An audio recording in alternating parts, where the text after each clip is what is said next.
merayap di permukaan vertikal. Bulu-bulu halus tersebut berfungsi sebagai lem yang mampu berjalan menahan tekanan gravitasi yang membuat cicak tidak terjatuh. Cicak banyak ditemukan merayap di dinding dan langit-langit rumah. Terkadang dia turun ke meja makan dan masuk ke wadah makanan. Terlihat menjijikan bagi banyak orang. Ternyata cicak memiliki bahaya yang tidak boleh diremehkan. Tahi atau kotoran cicak terkandung bakteri salmonella yang bila masuk ke tubuh manusia bisa menyebabkan demam, diare, dan kejang pada bagian perut. Bisa kita bayangkan saat cicak buang kotoran dari langit-langit rumah lalu jatuh ke lantai, baju atau badan kita, atau jatuh ke makanan, tentu sangat bahaya. Di situs Dokter Sehat dijelaskan salah satu jenis bakteri yang ditemui di dalam tubuh cicak adalah Escherichia coli atau E. coli. Bakteri E. coli dikenal luas sebagai salah satu penyebab utama sakit perut atau gangguan pencernaan lainnya. Karena alasan inilah, ada baiknya kita memastikan bahwa lauk atau makanan yang akan kita konsumsi ditutup dengan tudung saji dengan rapat sehingga tidak akan mudah dimasuki oleh cicak.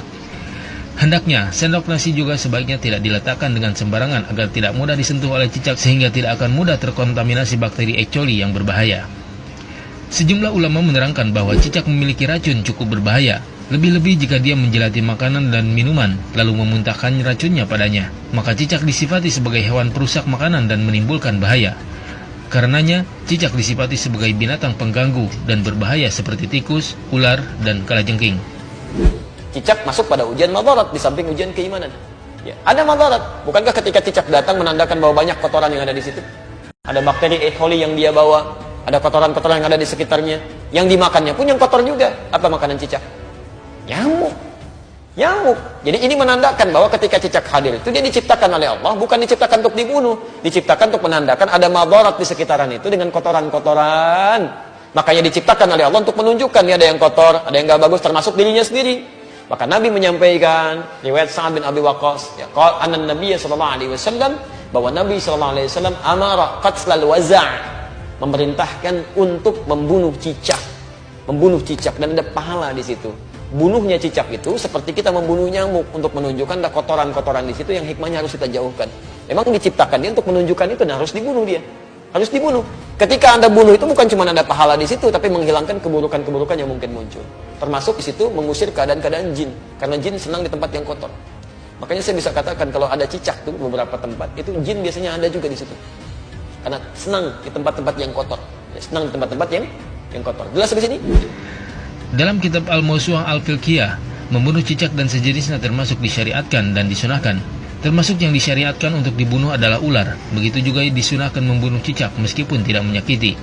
Hal ini berdasarkan hadis yang diriwayatkan Sa'ad bin Abi Waqqas radhiyallahu anhu, bahwasanya Nabi Shallallahu alaihi wasallam memerintahkan untuk membunuh cicak. Beliau menyebut hewan ini dengan hewan kecil pengganggu. Alasan lainnya, dari sisi histori, karena nenek moyang cicak bersedia menjadi alat setan untuk menimbulkan keburukan kepada Khalilullah Ibrahim alaihissalam, berusaha meniup api yang membakar Nabi Ibrahim agar terus menyala. Dari Ummu Syarih radhiyallahu anha, ia berkata, Rasulullah Shallallahu alaihi wasallam memerintahkan untuk membunuh cicak. Beliau bersabda, dahulu cicak ikut membantu meniup api untuk membakar Ibrahim alaihissalam. Hadis riwayat Al-Bukhari nomor 3359.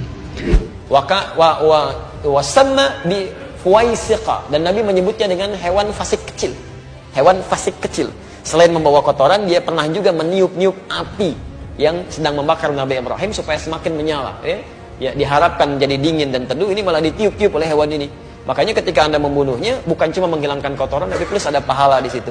Pahalanya di situ dengan sekali pukul ada 100 kebaikan, kan? Berdasarkan hadis riwayat Al-Bukhari dari Ummu Syuraik nomor hadis 3359. Dan terbunuhnya cicak itu menghadirkan bagusnya kebaikan-kebaikan dengan menghilangkan kotoran yang ada di dalamnya. Jelas di sini? Cicak salah berpihak sehingga menyebabkan dirinya mendapat predikat buruk. Ia membantu syaitan, musuh Allah, untuk mencelakakan wali Allah. Tentunya di samping itu, cicak binatang pengganggu dan menyimpan bahaya bagi manusia. UAS sudah mengambil sikap dan keberpihakan dengan terbuka. Karena itu jangan sampai kita seperti cicak yang karena kesalahannya dalam berpihak ia dihukum oleh Allah Azza wa Jalla. Tulis Ustaz Fuaz Al-Hazimi di akun Facebooknya. Wallahu a'lam.